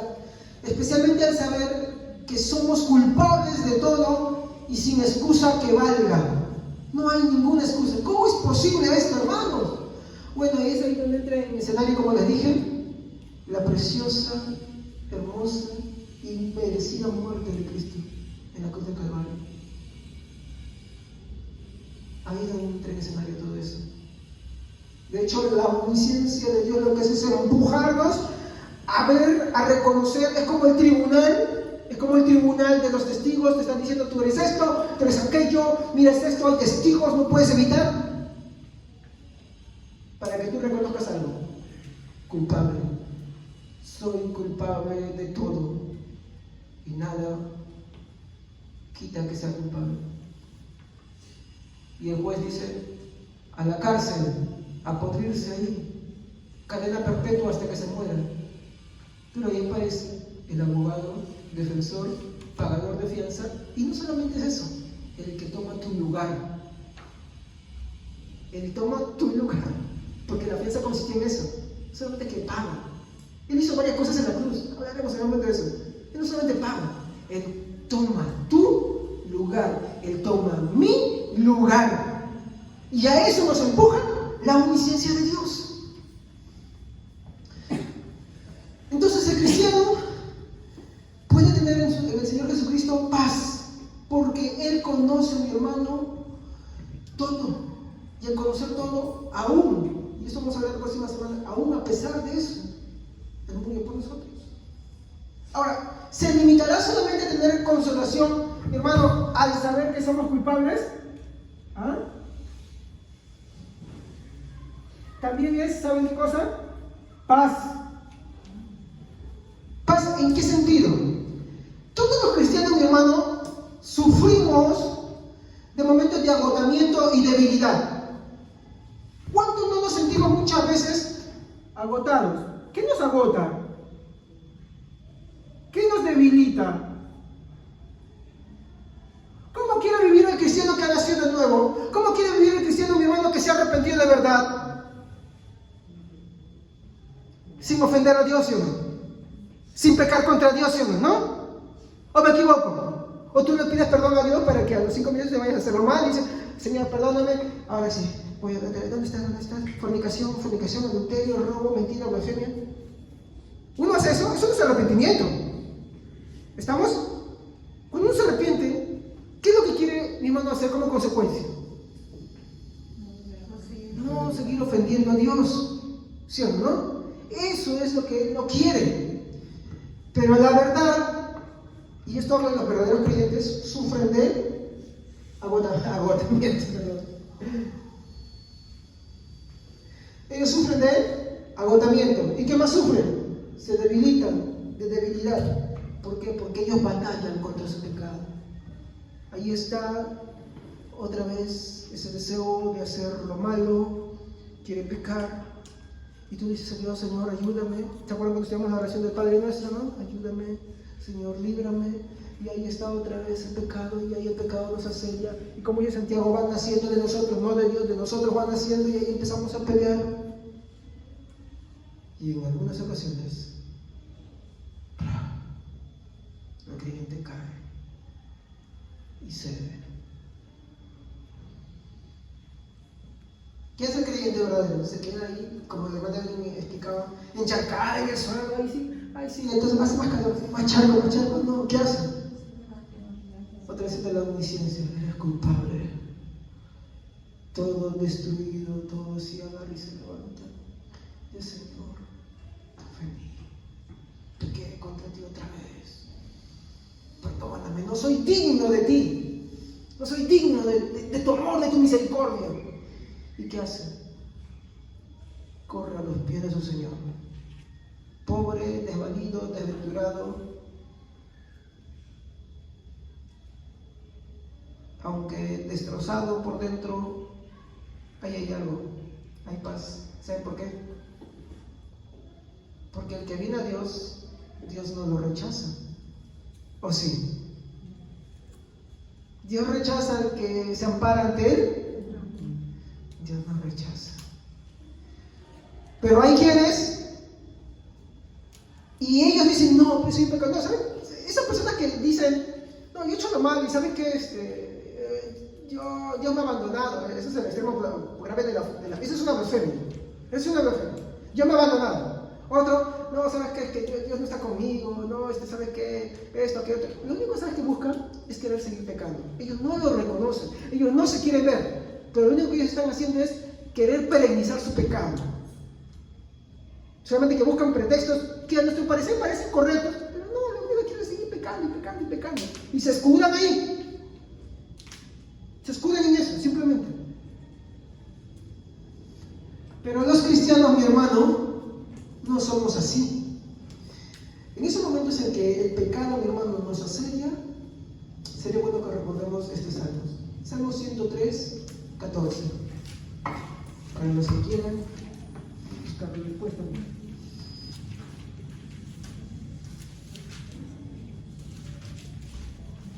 Salmo 103, 14. A ver. Pues Él sabe lo débiles que somos. Se acuerda de que somos tan solo polvo.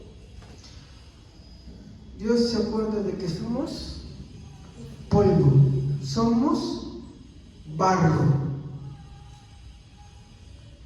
No es que nos agarremos de ese versículo y digamos, mira, yo soy polvo y barro. No, es entender qué es el polvo y el barro. El barro tiene muchas impurezas, esta información, pero el barro se deja moldear. Dios se acuerda, sabe que somos barro, sabe que somos imperfectos. Y acá viene un problema. Luego dice, ay, como soy barro, como bueno, si me idea, si no siempre lo malo, no es así.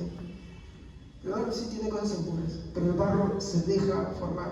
Y hay una cosa, cuando el barro tiene impurezas, al calor del fuego se rompe, ¿sabían?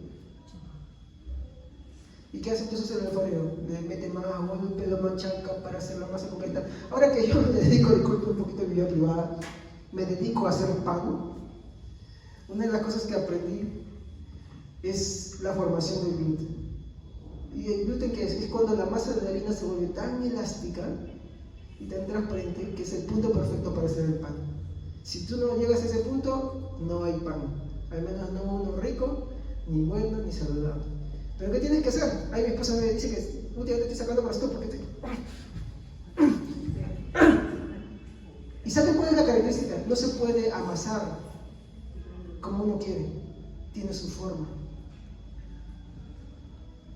Tiene su forma. Tiene una forma específica. ¿Ah? Los cristianos, mi hermano, amamos a Dios y le damos gracias por su omnisciencia. ¿Saben por qué? Porque su omnisciencia nos dice la verdad, pero también nos muestra la salida. Eso es lo bueno. Cuando las dudas, mi hermano, y la desconfianza nos asaltan, ahí está la omnisciencia de Dios. ¿Para qué? ¿Para ocultarte la verdad? No, para mostrarte la verdad. ¿Con qué objetivo, mi hermano? Pues cuando nos estamos desviando, mi hermano, y somos confrontados con su verdad, podemos descansar. ¿Y sabe qué versículo me encontré que era muy bonito para esto? A ver, espero que lo bien. Salmo 139. Salmo 139.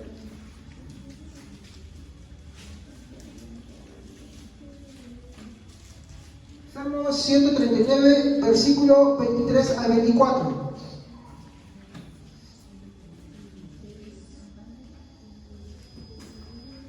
Examíname, oh Dios, y conoce mi corazón. Pruébame y conoce mis pensamientos. Y ve si hay en mí camino de perversidad, y guíame en el camino eterno. Oh, qué lindo. Examíname, confróntame. Ve si en mí hay camino de perversidad. ¿Qué es la omnisciencia de Dios? Te muestra la verdad de ti mismo. ¿Con qué finalidad? ¿De hacerte sentir mal solamente? No, de redarguirte. ¿Para qué? Para ir al arrepentimiento. De hecho, eso es lo que el versículo está tratando de decir, ¿no? Examíname. Examíname si en mí hay camino de perversidad. Y eso es una oración que siempre debemos hacer. Si todos, Señor, ayúdame si en mí hay camino de perversidad. Si me estoy desviando. Es una oración que todos debemos hacer, indistintamente si tenemos o no tenemos, si somos bautizados o no somos bautizados, si predicamos o no predicamos, si hacemos algo o no hacemos algo. Si alguien es creyente de verdad, esa es una oración que debe hacer siempre. Señor, examíname si me estoy desviando, si estoy yendo en camino de maldad. Por eso dije que los cristianos amamos la omnisciencia de Dios, porque nos confrontan con la verdad cuando nos estamos desviando. No hay, mi hermano, una muestra de falta de amor que ver a alguien que está haciendo lo malo y que se hunde en eso malo. ¿Sabe cuál es lo peor? Cuando tú conoces, por ejemplo, si tú ves a tus hijos que están haciendo lo malo, si tú ves a tu esposo que está haciendo lo malo, tu esposa que está haciendo lo malo, y tú no le agarras y lo exhortas y dices, oye, no sigas así, no hagas eso, pero una vez dices, no, si sé como mi esposo, no sabes que yo la amo, y tú le ves así nomás, y no haces nada por ayudarlo, en verdad no lo amas, lo odias, es mentira que ames, no lo amas de verdad, porque no le dices la verdad. Porque no le quieres ayudar a salir, no le quieres mostrar el error, el camino de perversidad. ¿Sabes qué es perversidad, no? Pervertir es deformar, terminar siendo otra cosa diferente. Cuando uno dice de verdad que ama a alguien, claro, no lo hace como un villano, también lo hace con amor. Pero le dice la verdad, ¿sabes que tú estás yendo en un mal camino? Y si tú vas por ese camino, yo no voy contigo. Mira, estás yendo en este camino, por favor, enmiéndate. Porque Dios todo lo ve y todo lo conoce. Y de todas las cosas vamos a rendir cuentas ante Dios. Ese es amor verdadero. No el que te pasa la mano por el hombro. Y que en una supuesta amor perverso, amor pervertido, perverso, simplemente deja pasar las cosas. No, eso no es amor. ¿Ok? Pero Dios es tan bueno que cuando el salmista entiende su condición, él le dice a Dios, examíname, Señor, porque yo sé que tú me amas. Estoy parafraseando, examíname, Señor, porque yo sé que tú me amas. Como tú me amas, si tú ves que estoy en un camino de perversidad, sácame de ese camino, corrígeme, enmienda mi camino. Y eso debe ser nuestra petición, siempre.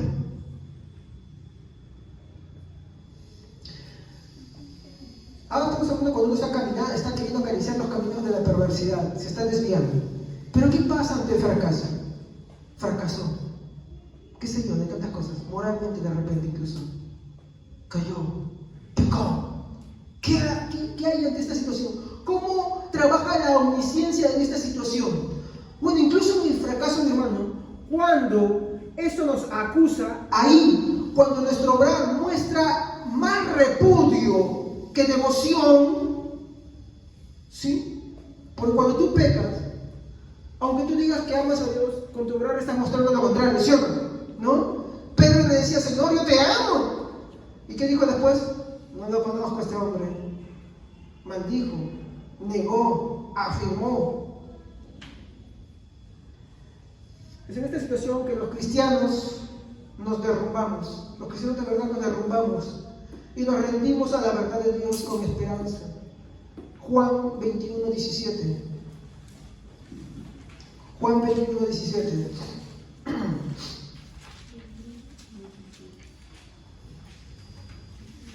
Juan 21, 17.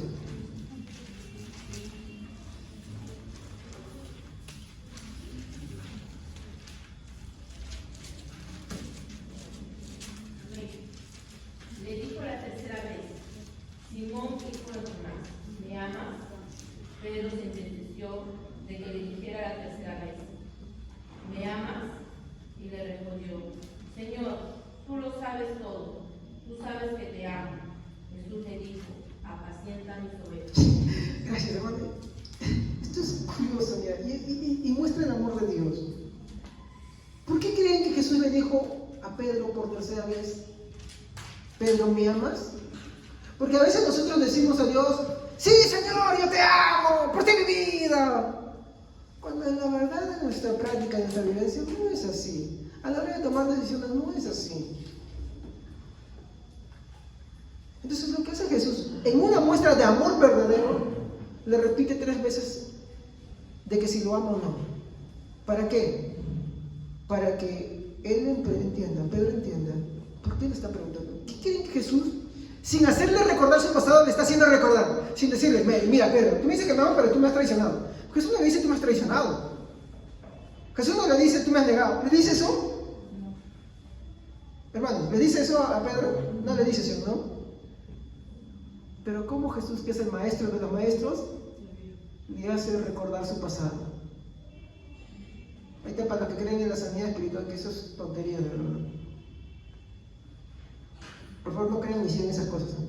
Pero ahí está Jesús. ¿Cómo de una forma amorosa le muestra a Pedro y le hace recordar su pasado? Pero no lo hace por mal, ¿no? Porque si no le diría. Él lo hace de otra forma. Y le dice: Pedro, ¿me amas? Pedro, ¿me amas? Y en la tercera vez guarda silencio. ¿Por qué? Es lo que dije antes. Se sentía avergonzado. ¿Por qué? Porque le falló su Señor, le falló su Dios.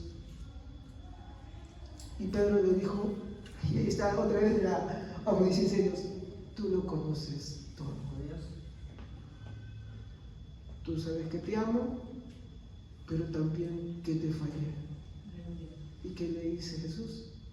Apacienta mis ovejas. ¿Saben? Ahí le está diciendo: Pedro, ya no vivas para el pecado. Tú vivas para el pecado porque te rodeas del pecado. Es como decir, si tú estás con un problema que no puedes dejar la fornicación en un interior, mi hermano, y paras con esa persona todo el día, ¿qué haces con esa persona todo el día? ¡Aléjate! ¡Aléjate! ¿Sí o no? Ocúpate en otras cosas. ¿Cuál fue una de las cosas que detonó la negación de Pedro y que no lo justifica? Que estaba rodeado de gente malvada. Porque ellos le preguntaron, ¿sí o no? Si era porque fue por temor o tantas cosas, y no lo sabemos, mi hermano, él reaccionó. Pero ahora, ¿qué le dice? Apacienta mis ovejas. Cuando Pablo le llama la atención a Pedro, ¿por qué Pedro había fallado otra vez? Porque se rodeó de los judíos de la circuncisión. Pedro era influenciable, ¿se da cuenta? Pero cuando tú ves escribiendo sus cartas, ¿saben cómo él toma Jerusalén? Y dice: y nosotros y Marco te escribimos, amado, desde Babilonia. ¿Saben a qué se refería con Babilonia? Jerusalén. ¿Qué era Babilonia? El centro de la idolatría y todo eso. Y Pedro en su carta escribe que él se encuentra en Babilonia. Babilonia ya no existía. ¿Qué metáfora estaba usando ahí? Que está escribiendo desde Jerusalén. Estaba con Marcos ahí. Ese es el problema. Sabemos que tenemos un problema grave, de repente algunos con un pecado que no pueden dejar, y ya se han dado cuenta que no pueden dejar así, pero siguen ahí dándole vuelta. No le alcanzo, pues ya me subo una banca para alcanzarlo, porque si no pueden hacer algo, sí se esfuerzan. O sea, en las cosas de Dios no se esfuerzan, pero para hacerlo malo sí se esfuerzan. Como las polillas, ¿no? Y al final pierden las alas. Salimos perdiendo.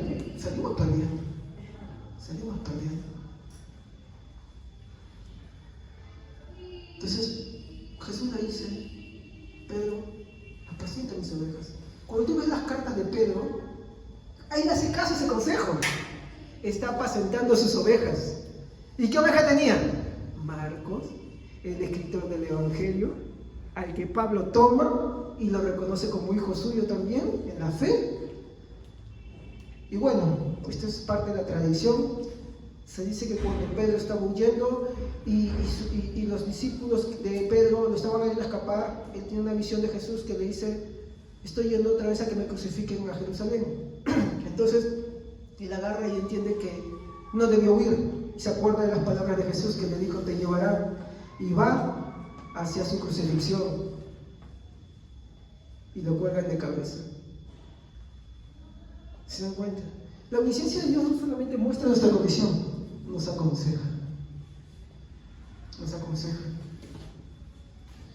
Que muchas veces estamos más metidos en las cosas del mundo que en las cosas de Dios, en hacer lo bueno para Dios. ¿Estamos? Muy bien. Seguimos. A mí me choca mucho estos temas, mi hermano, porque de verdad, yo creo que si somos cristianos de verdad, y como dice la omnisciencia de Dios, Dios todo lo conoce, tenemos mucho de qué avergonzarnos. Amén. Muy bien. David entendía que el hombre olvida de reconocer sus pecados. Salmos 19:12.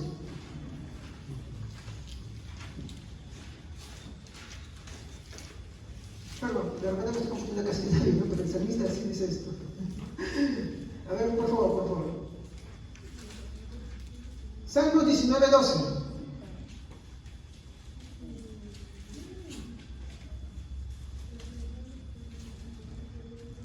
¿Alguien lo tiene? ¿Qué dice? ¿Quién podrá entender los propios errores? Díganme entre los que les somos ocultos. ¡Oh, hermano! ¿Sabe? Estos últimos tiempos me ha pasado algo. Me pongo a reflexionar mucho sobre mis propios errores y los que no me doy cuenta. Sí, hay muchas de las cosas que no me doy cuenta y las hago. Y cuando las veo, me siento mal. ¿Por qué? Porque concluyo que soy un pecador y necesito de Cristo todo el tiempo. Pero tanto es el pecado que el pecado llega incluso a olvidar tu propio juicio y uno no ve sus propios errores.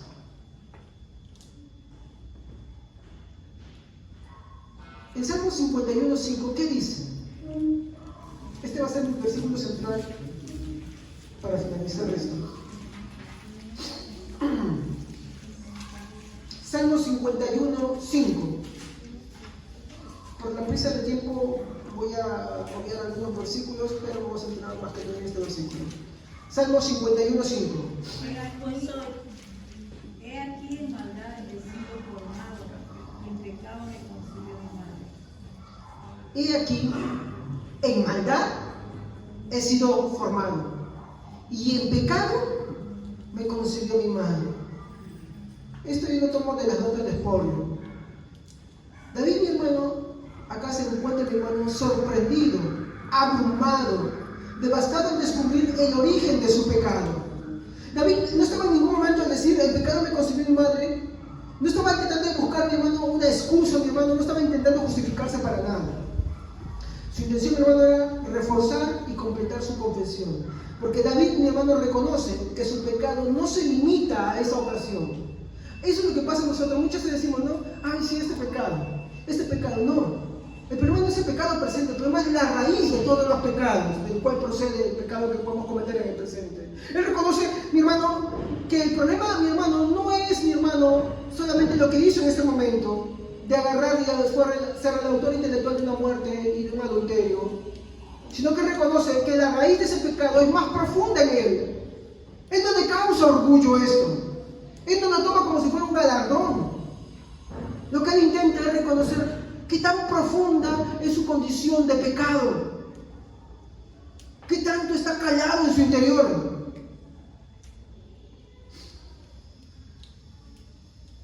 David reconoce que su pecado no se limita a esta ocasión, sino que tiene una raíz más profunda. Él reconoce que él es pecador por naturaleza y sin un Salvador, él está perdido.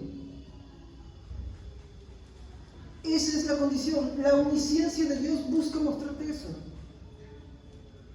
qué tan profundo es el pecado, qué tanto engaña, qué tanto distorsiona, qué tanto pervierte. Y sin un Salvador es imposible ser salvos. Porque la omnisciencia de Dios te muestra qué tan pecador eres. Entonces mi reflexión es que la omnisciencia de Dios debería llevar al hombre a reconocer a Dios mismo. Debe reconocerlo. La omnisciencia de Dios también debería conducir a los cristianos a una profunda humildad. Un cristiano que no es humilde y que es orgulloso es alguien que no entiende cómo Dios lo conoce. Este tema no ha terminado, ¿eh? Este tema concluye con el otro tributo de la presencia de Dios y vamos a comentar toda esta idea. Pero el cristiano, lo que les puedo decir ahora por el momento, el cristiano entiende, mi hermano, que no tiene de nada que enorgullecerse. Aunque Cristo, y ese es el error de muchos, aunque Cristo perdonó sus pecados, Él no tiene de nada que enorgullecerse. La única gloria, como Pablo dice que debemos de tener, es el mirarnos en creer en Cristo. Pero no en nuestros pecados. Hoy en día hay héroes del pecado. Terrible.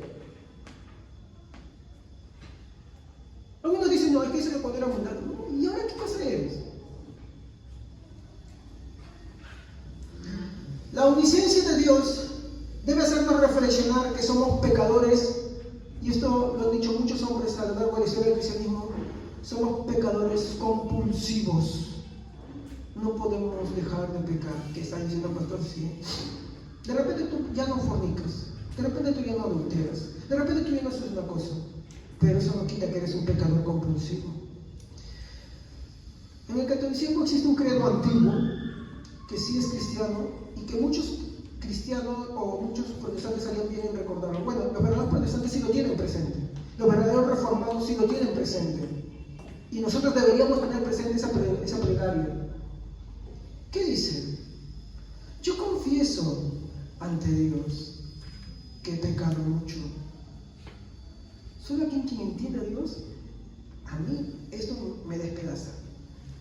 Yo pienso que un verdadero cristiano, al ver su propio pecado, al ver la profundidad de su rebelión contra Dios, no es fácil hablar estas cosas. Continúo leyendo. Yo confieso ante Dios que he pecado mucho de pensamiento, palabra, obra y omisión. ¿Omisión? Esa palabra no la conocía. ¿Qué es omisión? Cuando dice, como dice Santiago, que pudiendo hacer lo bueno, no lo haces. ¿Se dan cuenta? De hecho, esto, tú lees los Salmos y lo encuentras esparcido ahí. Si somos verdaderamente creyentes en Jesús, debemos aceptar lo que somos ante Dios, pecadores. Si somos verdaderamente creyentes en Jesús, la respuesta va a ser que nos vamos a rendir ante la verdad de Dios. Al ser culpables, solamente tenemos una sola opción: ampararnos ante el sacrificio de Cristo Jesús. Es lo único. Y eso es, hermano, lo que es la omnisciencia de Dios. Amén. Vamos a ponernos de pie y vamos a orar. Padre, te damos muchas gracias en esta mañana por tu palabra. Te pido, Dios mío, que dejes todas estas cosas en sus corazones.